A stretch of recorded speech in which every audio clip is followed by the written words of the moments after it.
Hey guys, how are you? Welcome back to my kitchen. This is part 2 of working with the produce of my garden video. So as you can see, I still got my lovely basket sitting next to me and half of the pumpkin as well, because the other half was made into a lovely pumpkin spice pie, which is actually still sitting in the oven right now. So even I don't know how it's going to turn out at this point.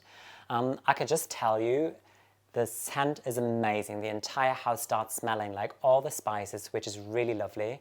And I tried a good spoon of the filling and that tasted really well. So I thought just the filling, you could just put it in the fridge and eat it kind of like a cream mousse dessert, just put some fruit on it.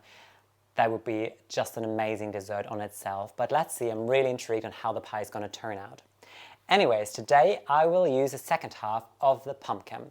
And I got a quite interesting recipe. So I'm the kind of person, when I'm waiting at the checkout on the supermarket, you've got the section where you have the candy bars and you've got the alcohol, and then you've got these magazines, these cooking magazines that I think actually mainly focus on grandmas worldwide. But I'm officially one of them because I'm always intrigued by these magazines. And I came across this tiny little thing. And if you don't speak German, I'm just going to tell you this is all about plums. So all different kind of plums, recipes, what you can make out of them, because we are just in the middle of plum season actually right now.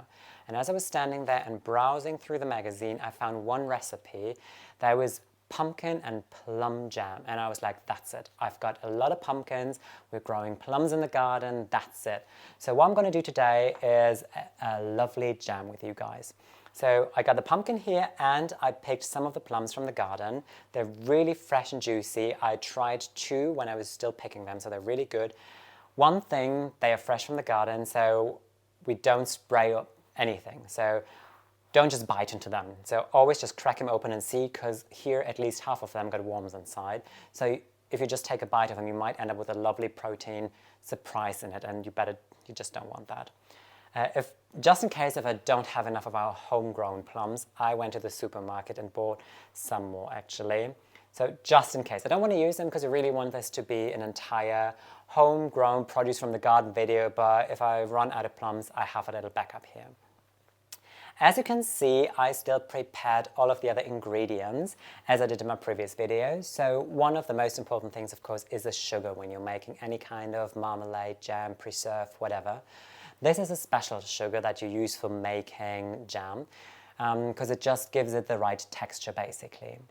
Then the recipe required for 2 more things that kind of intrigued me. So number 1 is cinnamon. I love the combination of pumpkin and cinnamon, and the recipe actually required for 1/4 teaspoon of cinnamon, and I thought, well, for the amount of fruit that goes inside, that is not enough cinnamon.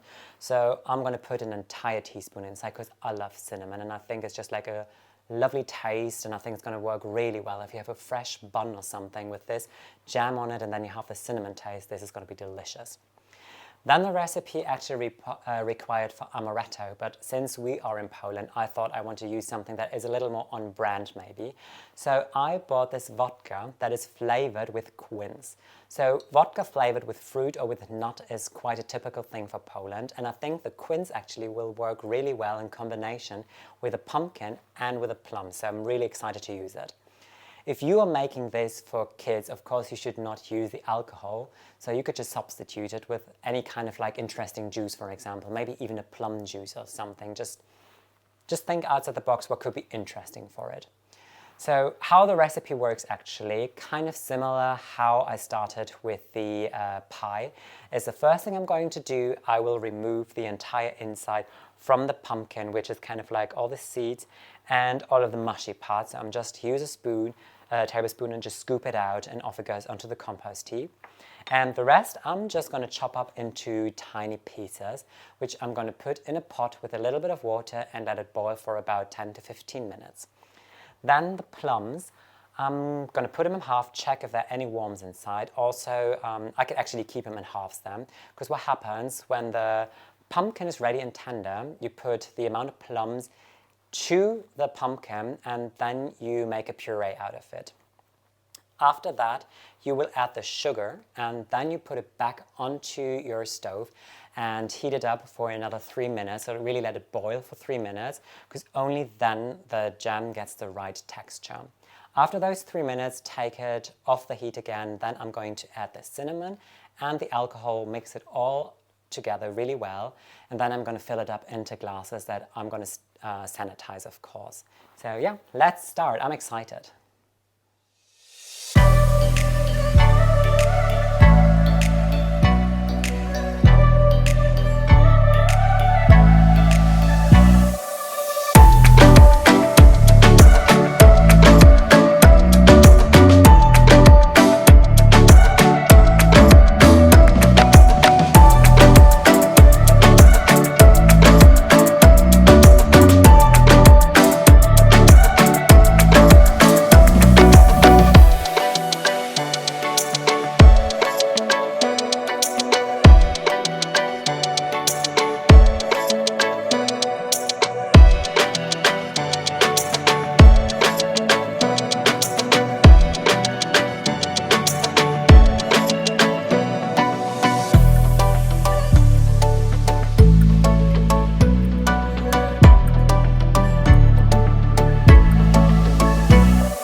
You guys, we're almost ready. So the jam was cooking. So what I did, first I cooked the pumpkin as required in the recipe.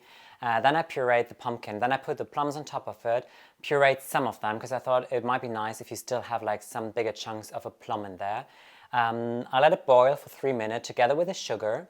Now it's ready to add the alcohol and the cinnamon. So let's just add the cinnamon, pour it in there.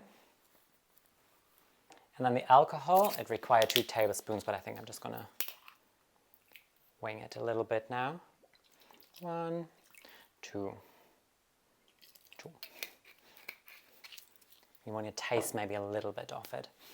And then just gonna gently mix it all together. By the way, I tasted it already before.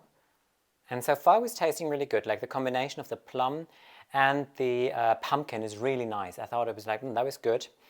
And I thought, yeah, like adding the cinnamon will definitely be like the final touch to it that it needs. So it smells good. It looks good. For me also, I added a little less sugar because I don't want it to be too sweet. And I don't mind if a jam is still a little more liquid. So I don't like if a jam is like really like too compact. So this is why I added a little less sugar, but you can just follow as required in the recipe or just figure it out on your own. So to the glasses, what I did, I washed them before and then I put boiling hot water in them. And now they're sitting here for about probably 5 minutes so that they are sanitized. And what I do now is just get rid of the water. Make sure that you use a kitchen towel or something because the glasses are really, really hot at this point. And I don't want to burn myself. And as I'm a little clumsy,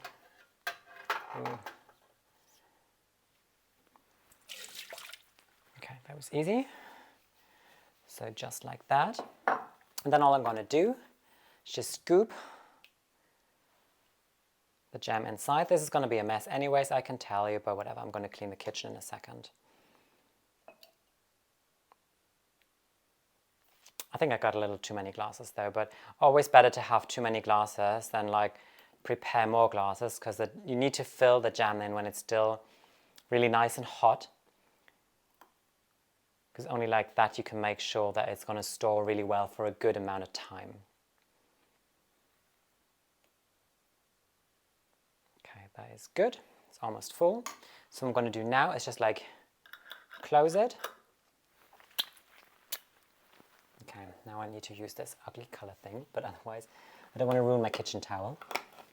So close it well, wipe it off all the way around so it's clean. And then what you do is you just tip it over and then you wait just for like, I don't know, 5 to 10 minutes. And with that technique, what happens, there's a vacuum inside, and then it stores really well for quite some month. So that was it actually. I'm just going to finish it off, but I mean, this is not so interesting for you guys. So I really hope you enjoyed this video, and I'm looking forward to see you again in one of my coming videos, maybe in the garden again when the weather is changing and the weather will be better again. Till then, take care. Bye.